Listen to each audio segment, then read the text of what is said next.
Hello, I'm Craig Ncatc, the CEO and Executive Director of the National Coalition of Advanced Technology Centers, and we're presenting on the future of technician in the workforce, demystifying Industry 4.0 for the Manufacturing Career Summit from the NTMA Foundation and AMPed.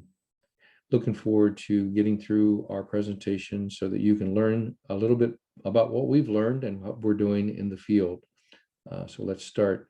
The agenda is basically a brief overview of NCATC and what we cover across the nation, what we've been doing in Industry 4.0, what we've discovered, what education is doing and can do more of, and same with industry, and a couple of examples of best practices, as well as touching on a couple of really important industry recognized credentials that are evolving in Industry 4.0.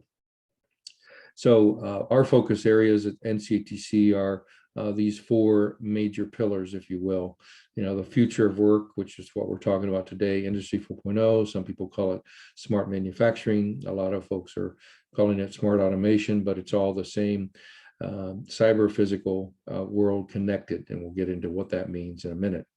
Obviously, we focus a lot on applied learning, work-based learning, and training that goes on in apprenticeships, internships, co-ops, and even entrepreneurship in the nation, and a very important part of the puzzle for the 21st century learning and work together, especially when it's coupled with learning in competency-based applied knowledge and skills, where the industry recognized credentials are in part of that model going forward. And last but certainly not least is the diversity, access, equity, and inclusion of underserved populations, and those folks that are underrepresented, whether it's females in engineering or manufacturing jobs, or urban areas, Black and Latino folks that really need more access to training and jobs. That's what we're after in our mission and our approach to training across the nation. So let's get into what makes up NCATC's membership across the nation. We have over 165 community and technical colleges in 41 states, from Hawaii to Maine to Florida. Those are represented on this map briefly. And then there's 42 and growing strategic corporate partners that are also members of our network. And those folks are, of course, NTMA has been a part of our organization for quite some time. And you see this list of logos that everybody from Amatrol and Association for Manufacturing Technology, all the way through MSSC, Sandvik, Lincoln Electric, Miller Electric for welding, Haas, Tooling USME. The list is just huge of people that are really in the field doing great things with hands-on experiential learning, or complementing those fields in everything we're doing across the nation, including Industry 4.0. We also work very closely with the 8 of the 14, now 17 actually, manufacturing innovation institutes across the nation. Those with the red triangles above them are the ones that we are part of, and in the workforce and economic education groups.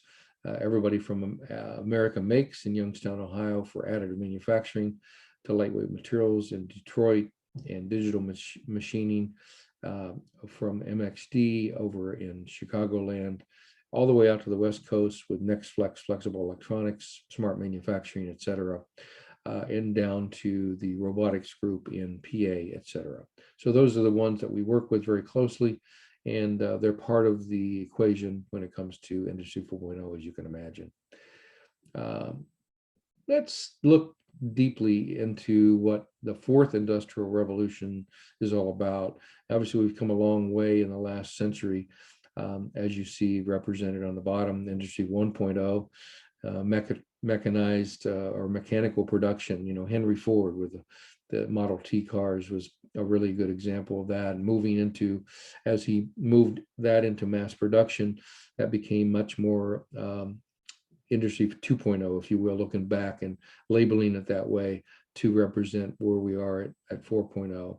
And then the last 30 or 40 years, electric automation, introducing some robotics and, automated welding, et cetera, with aerospace, automotive, et cetera, appliances. That was the Industry 3.0. When we got into computer numerical machines, CNCs, moving from the physical manual lathes and mills, milling machines, et cetera. And then we've now connected everything in the smart factory, and that we'll be talking a lot about that in Industry 4.0. So how many of you watching this presentation have any of these devices, whether it's an Apple Watch or a Nest Ring doorbell or a thermostat that's pictured in the upper right hand that's connected to the internet? Obviously, some of you on this have Google Home or Alexa devices as well, where you can just say, hey, Alexa, what's the weather like outside? And she'll talk to you and tell you exactly what's going on outside or inside. Those are really the reason I ask you about this. Is these are cyber physical connections in your house or on your wrist that's really connected to the Internet of Things. And we'll talk a little bit about that in a minute here. But it's nothing different in industry. So over the last couple of years, we've worked with 9 community colleges as a pilot with industry involved. They're listed on the state or on the screen here. And we've decided that we wanted to see where their gaps were in their curriculum and their training, and coupled that with industry knowledge across the nation. And so we basically developed a glossary of terms, which is a pretty nice foundation for knowing what Industry 4.0 is made up of. And those terms are here on your screen right now. The industrial Internet of Things is just an industrial version of those things I showed you connected to the Internet of Things, your Apple Watch, your phone, your refrigerator, or your thermostat, et cetera. But in the factory that makes and produces things, and that's where NTMA comes in, is the production of equipment and or components that go into those equipment. So all those things have a place connected to the internet. Additive manufacturing, which is 3D printing, autonomous robotics, which we'll get into a little more, the data analytics that comes from all these devices connected, and the data science that goes into analyzing that data is a very important part of that. Cloud computing is what connects all these devices to the Internet of Things. And then systems integration, those systems that run businesses that get connected to the shop floor are part of this. There's a lot going on in simulation where you can actually have a digital twin, as we call it, and take that as more of a video game version, if you will, of what's going on in the factory, and actually play out scenarios and simulate what may happen before it actually happens. So you can put in faults and safety items that will make sure that things run properly. And of course, that's all coupled with artificial intelligence. Every day, artificial intelligence gets smarter and more ubiquitous across the nation and the globe. And we'll talk a little bit about that. And then, of course, augmented reality and virtual reality and even extended reality are part of this equation. But everything around that we're doing has to be secure. And cybersecurity, if any of you are out there thinking about getting into computer-oriented roles that will help manufacturing, cybersecurity is one that goes everywhere. We need more and more experts to help us be secure in the data that we share across the internet. So definitions, real quick. Industry 4.0, primary driven over the last decade or so by a rise in the volume of data that's readily available out there on the internet. And computers and computational power and connectivity that's evolved over the last decade or more has continually made that more possible to use as well. And of course, then the emergence of the analytics and the data science that I talked about earlier and the business intelligence capabilities is really a big part of how the human machine interactions work, such as augmented reality, et cetera. And of course, improvements in the transferring digital instructions in the physical world have really come a long way as well. So those are the 4 major reasons that we're in this new revelation or revolution of Industry 4.0. Some of the foundational pieces of this over the last 2 or 3 decades has evolved into connecting 5 major parts of manufacturing: mechanical systems, electrical systems, hydraulics systems, as well as pneumatic systems, and that all coupled with programmable logic controllers, the brains that actually connect those systems together. And that's called mechatronics in many parts of the world, including the United States. And that is a synthesis of those 5 disciplines, as you see on this. And it's across not just manufacturing, but in transportation, aerospace, even hospital systems, etc., use this mechatronics approach. If you have that foundation and knowledge about those 5 systems, you can very easily springboard into the next level, and that is Industry 4.0 with industrial Internet of Things. And that's the concept of connecting devices with on-off switches, pretty simple, to the internet. And it includes everyday items like I talked about earlier, whether it's your cell phone or your coffee maker, your lamps, all the way through machines and jet engines on an airplane and the drilling of an oil rig in the field. It's really a subset of industrial Internet of Things of the Industry 4.0. And so there's intelligent manufacturing and smart industry assets that are connected really do make that all occur and part of the big picture, the ecosystem of Industry 4.0. All right. Additive manufacturing, a lot of you have maybe even a 3D printer at your home as a hobby, but these have evolved over the last 4 decades to be extremely worthwhile. And they get their name, additive manufacturing, from the opposite of how we've manufactured over the last couple centuries or more, in that you subtract material from bar stock or forgings or whatever else is out there in the last revolutions of manufacturing and make a product from that. In additive, the term is correct. You start with nothing and you add material to that nothingness, that plate that's sitting there waiting for the 3D printer to add material to it. Therefore, it gets its name, additive manufacturing. And then, of course, it adds layer upon layer of material, whether it's plastic, metal, concrete, or human tissue. Yes, they are experimenting with printing ears and noses and even human organs, in a very futuristic look at what can be done with 3D printing. Again, 3D printing, additive manufacturing, they are synonymous. All right. Cloud computing, it's basically the storage of all this data over the internet and allows for easily sharing that information across multiple machines and types for business and access through the cloud, as we all have come to know where the Internet of Things resides.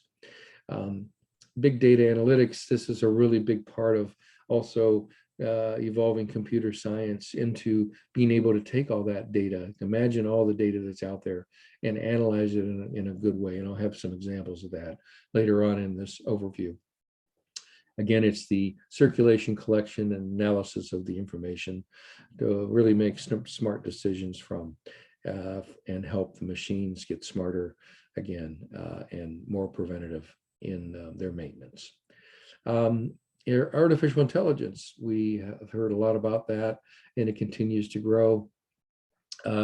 Multiple applications in machines and robots where they can be fitted with chips and be able to understand a lot of things are sensors that are tied to vibration or heat, and those then send those information bits back to the computer, and the analytics are sometimes deciphered by artificial intelligence.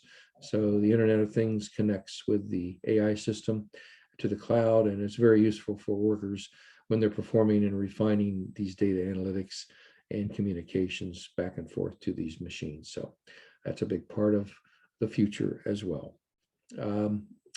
Augmented virtual extended reality I talked about.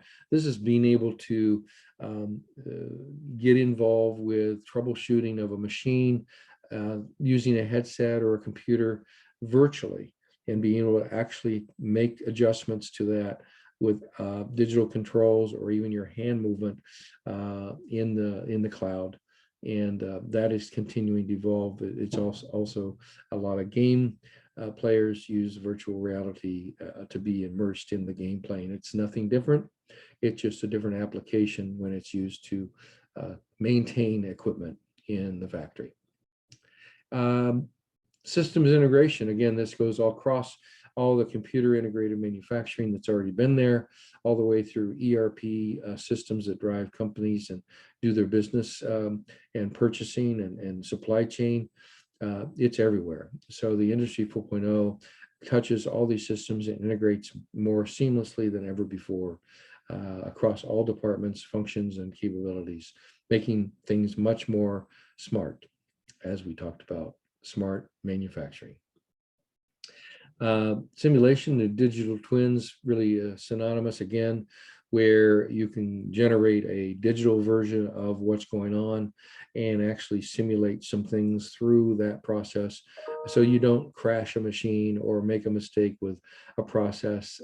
You can do it virtually in the simulation and then correct things before they actually hit the real factory floor. And this is really continuing on in model-based systems engineering, very important for a lot of students who are in the field of engineering or computer science to come together and understand how they can work together in these simulations and digital twins.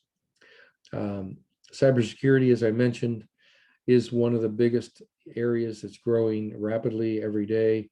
It is protecting those communications protocols and the data that's out there from being cyber attacked by criminals across the globe.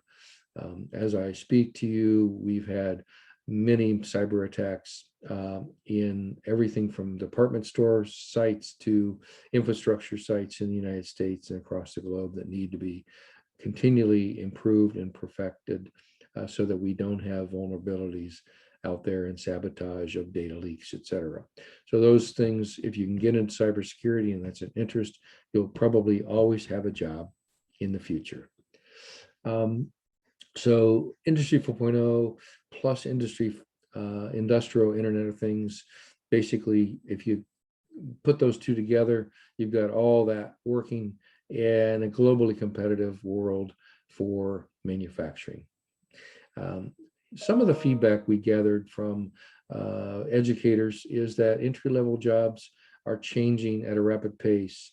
Obviously, the curriculum needs to quickly change, more quickly than it's ever changed in colleges and even K through 12.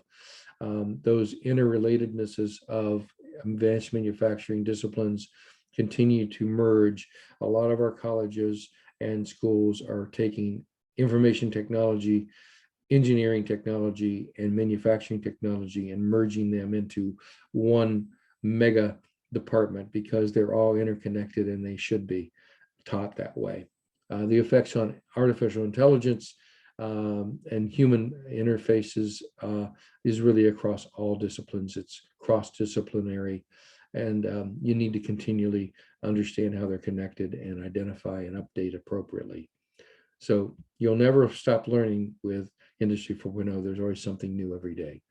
You know, a lot of the folks basically said we need to integrate instructor training and professional development ongoing with new equipment in the labs, making sure that industry and employers are involved in that, and quickly upgrade and improve the curriculum development so that we're always keeping ahead of the curve. That's tough to do sometimes. But the main way to do that is keep the employers truly engaged. And that's a big part of this career summit is employers are coming together with students and educators, making sure that we're all talking the same language and helping each other with those future jobs, the current day jobs, as well as career exploration for the future. Obviously, Industry 4.0 continues to evolve, and we have to continually look at those gaps in the curriculum and the programs at the college, and using stackable credentials and emerging certifications, which we'll talk about for upskilling, reskilling, and actually lifelong learning. If you can think about the term K to gray, kindergarten to my gray hair, it's always a learning experience, and important for you to always think you can never stop learning, because that's what the world's all about. Once you do, you'll be left behind. And so it's important to keep that in mind, lifelong learning.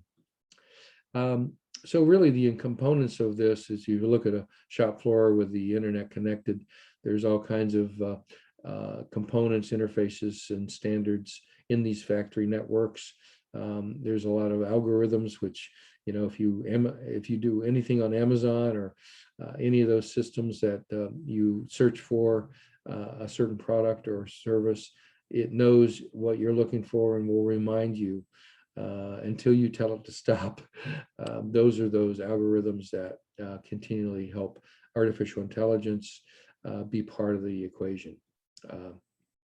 If you look at a connected gateway here with the cloud computing at the far left, with a programmable logic controller in the middle, connected to whether it's a motor or a robot or a CNC machine at the top of the screen, all the way over to a vision quality control machine, and all the way out to the supply chain, shipping, and logistics. It's all wired or wireless, depending on the situation, and connected by the Internet of Things in the shop floor.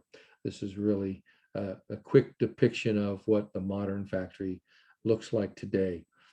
So you all know career exploration in manufacturing is definitely state of the art and important for you to know. It's clean, it's safe, and it's really high tech. Questions on business, we won't go into this much, but we're always looking at business and industry to say, what are you looking at in the next 5 to 10 years? What are you thinking about? Technology will change for you. What knowledge and skill sets and competencies are you looking for in future or your current workforce that you don't have? How can you get there? And then what soft skills and employability skills are also important. We'll talk about that in a minute or two as well. And then how is Industry 4.0 impacting your industry right now and in the future? And as we all have learned, the COVID pandemic in the last 15 or 16 months has greatly improved the speed of which a lot of companies have dived into virtual and robotics and all those things we're talking about today. Forbes has said 5.3 times faster than they experienced in the past because of the pandemic. Companies have made those jumps. So you'll be seeing a lot more of Industry 4.0 in factories than you did before the pandemic and going forward. Very important to know. And the challenges facing the companies, we asked, this is the top 5 or 6 bullets. Those challenges are here and now. They're definitely, as I said, exacerbated and sped up by the pandemic.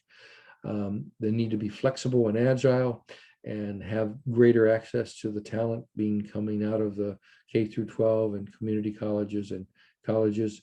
They're really looking for zero downtime, and the Industry 4.0 will help, and I'll explain that a little bit more. And machines are no longer standalone. They're really integrated in global networks, and this will be part of that as we talk about more Industry 4.0 in this overview. All right, what implications do technical education, this is from industries looking at education, what they're looking for. They need to be able to bridge the virtual and live experiences in the workplace. A lot of the students listening to this are gamers, and that is a really big part of the virtual reality and the simulation and all those things that are really part of manufacturing today. If you're a good gamer and you understand that, you will be a great programmer or machine coordinator in Industry 4.0 world.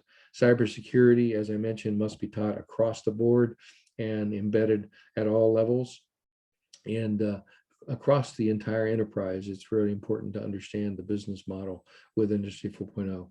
IT students, if you're one of those, must understand the digital transformations that are going on everywhere.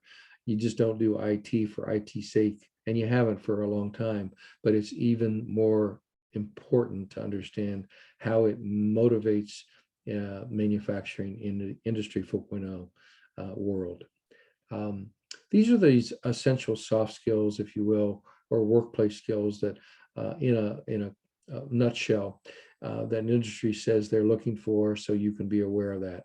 Obviously, communications, competencies, being able to be clear and respectful and use professional terminology, being a critical listener and provide and receive feedback. Those are some of the highlights of communication that the industry is looking for from students that are evolving into those new jobs. Professional and career management, identify opportunities for professional growth, articulate your personal strengths and be able to identify opportunities when they're presented that you can fit into. Also cultural competence, the ability to analyze the components of your self-awareness, which include your personality values, your habits, the needs and motivations you have, being part of a diverse community as well as being diverse yourself, and demonstrate a respect for a complex range of cultural norms and experiences among diverse population. Those are a real big part of the cultural competence that industry is looking for. And of course, critical thinking and problem solving skills are very much at the top of the food chain too. How do you identify issues and analyze them?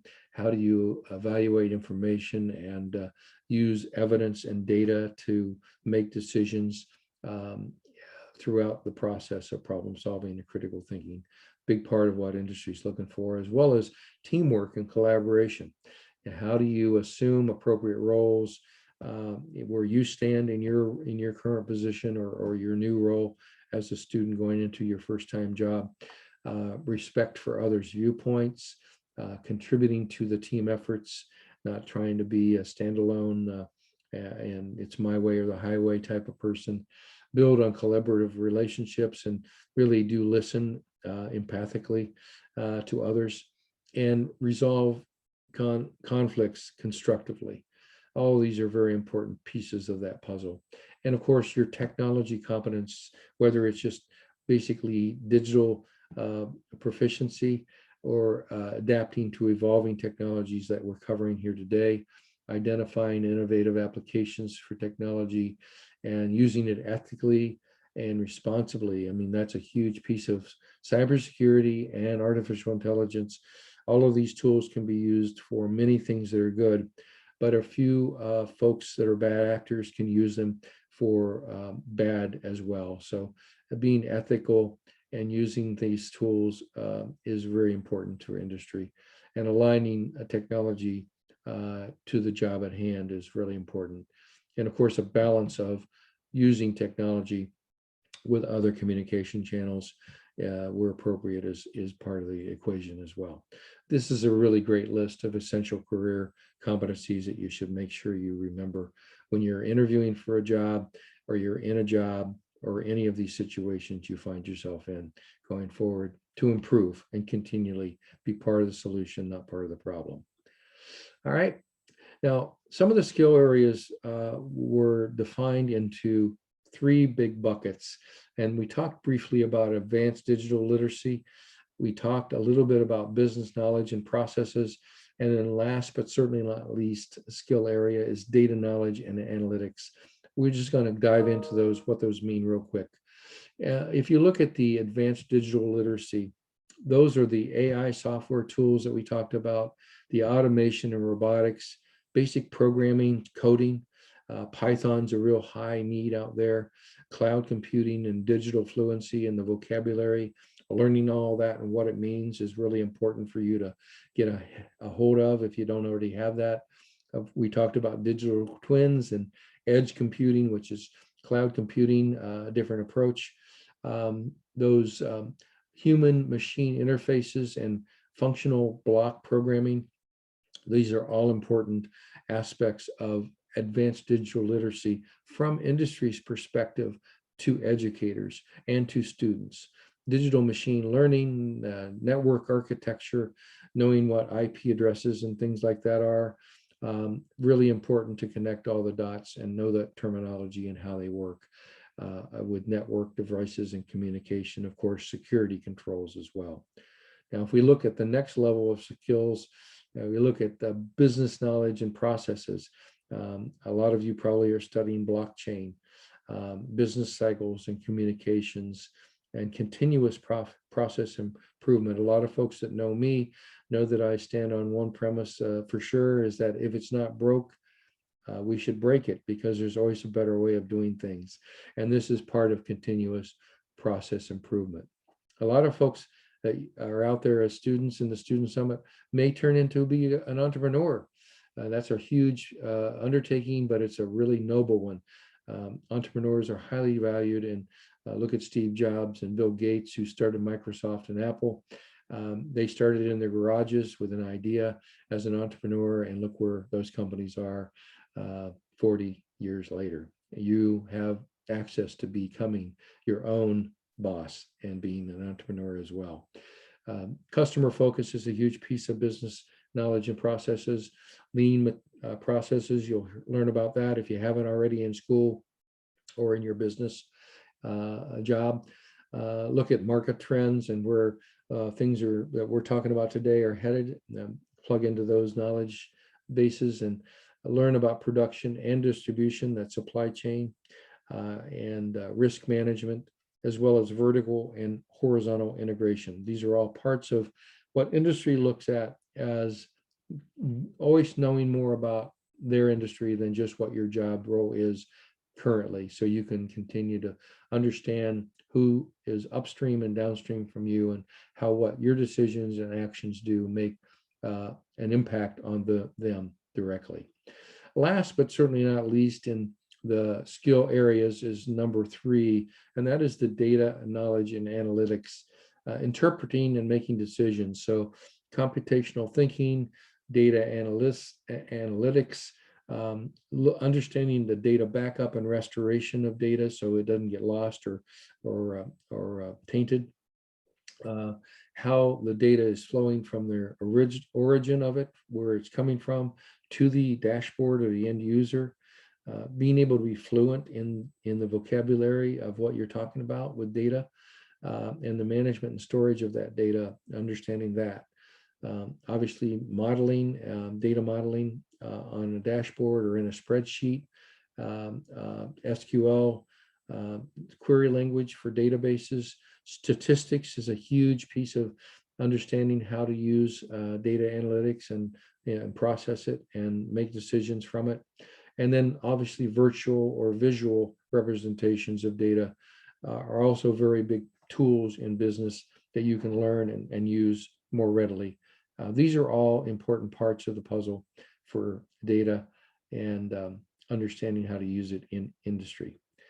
Okay, and cross-sectional regional engagement, adopting to a common nomenclature. That's why we started this presentation with glossary of terms. If you understand what those definitions are in a quick, concise way, and you can communicate them to all populations, whether they're people that don't understand at all what you're talking about, and you can draw a picture to your watch or your phone and how it's connected to the internet and how it's connected to apps, then you've got it made, because then you can grow it to that physical, cyber physical connected factory. Obviously, address both the here and now, keep looking at the future of work and how it's evolving, because it is every day. You got to start small, like I mentioned, and address, production and efficiency and security with cybersecurity, always being at the forefront of what you're talking about with this Industry 4.0, and invest in workforce training. Training never ends, as I talked about lifelong learning before. All right.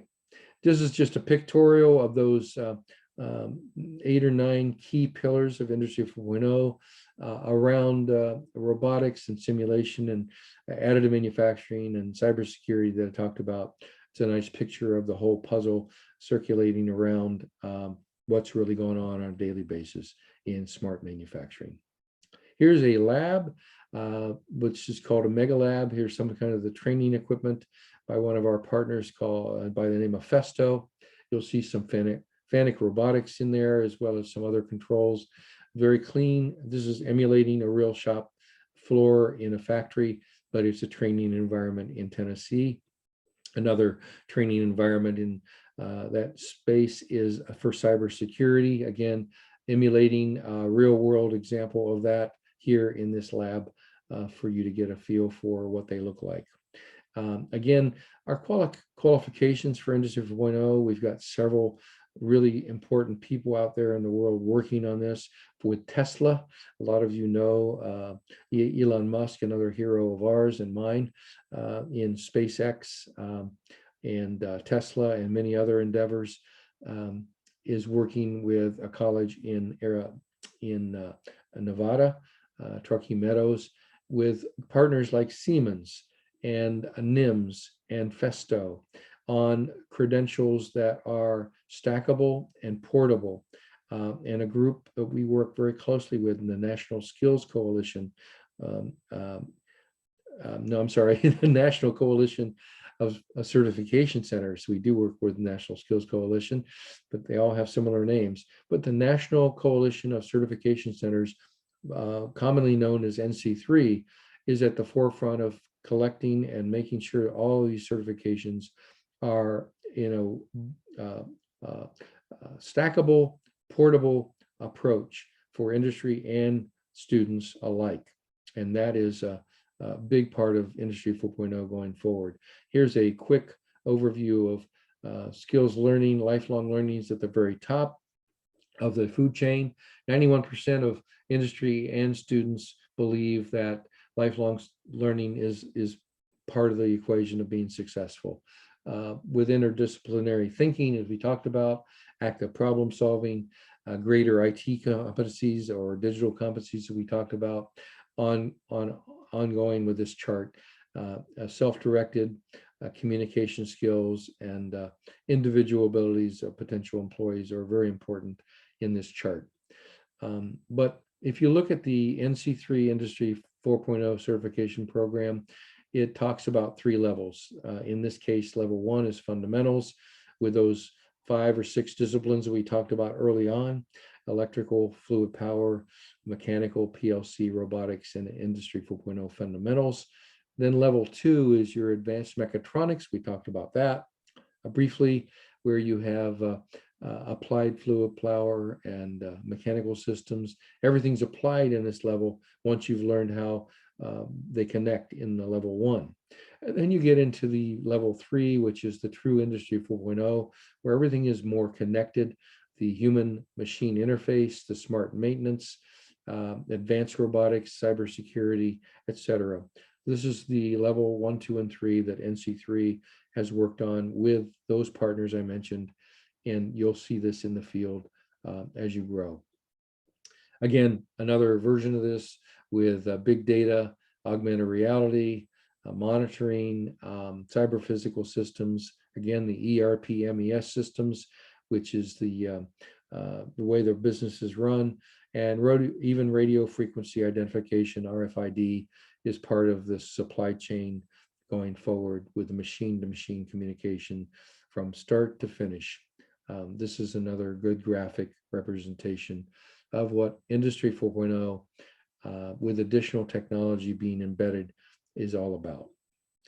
Again, this is the same thing I talked about in a different way, represented with more detail in what's involved in each of those levels, 1, 2, and 3, with some of the specifics being looked at in each of those areas. I won't dwell on that, but you can look at that and save it for future use, or pause and take notes. And then we also have another group called the Smart Automation Certification Alliance, run by a fine gentleman by the name of Jim Wall, who came from the NIMS environment. And they've worked on 4 levels of Industry 4.0 certification, from the basic operations to advanced and robotics, and then finally to the industrial Internet of Things. That's called SACA for short. And that group is laid out in 4 different areas. Those same basic principles and certification areas of competencies listed here, and they're color coded with red, green, blue, and purple, based on those 4 levels. And I won't go into each one of those on this presentation, but you can pause and take notes as well for these. They match very closely the NC3 Festo Siemens approach that we talked about in earlier slides. All right, this is a real world example, and we're ending our presentation with this. This is live at Fennec Robotics in Michigan, and they have a Internet of Things connection across the globe. You see the globe map there. This is several years old, and they've got well over double this number of robots connected to this Internet of Things now, but they had almost 17,000 a couple of years ago when I visited and took pictures of this screen, and it's called their Zero Downtime Portal.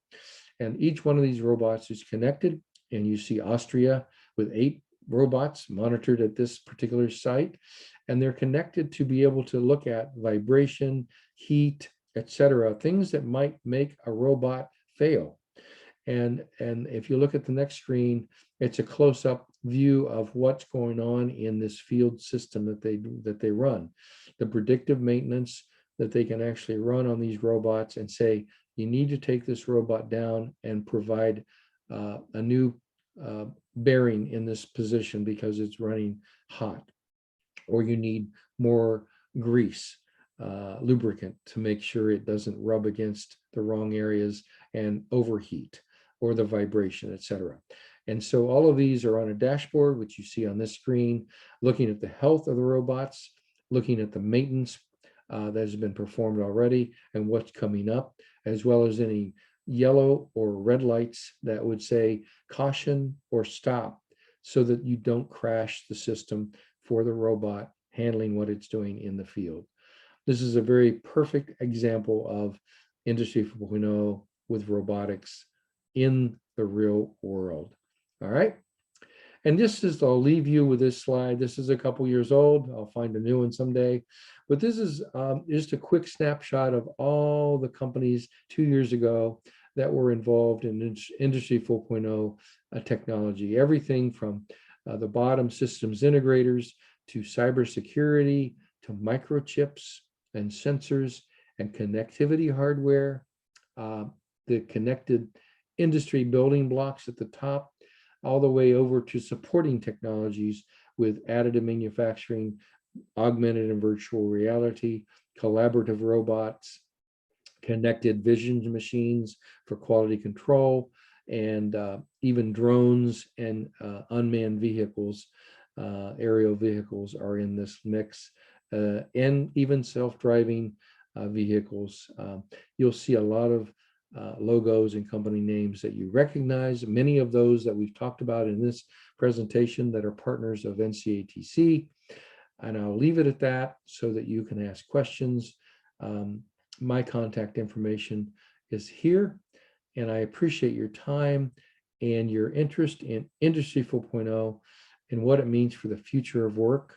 And hopefully you attending the Student Summit today and through the next couple days, if you see this presentation and you get something from it, ping me at craig@ncatc.org, or give me a text or a call on our phone at 440-600-7749. I am the CEO and Executive Director of Ncatc, and I look forward to hearing good things from the Student Summit, the Career Summit for NTMA in 2021. Thank you so much for your time, and I'll end now. Goodbye for now.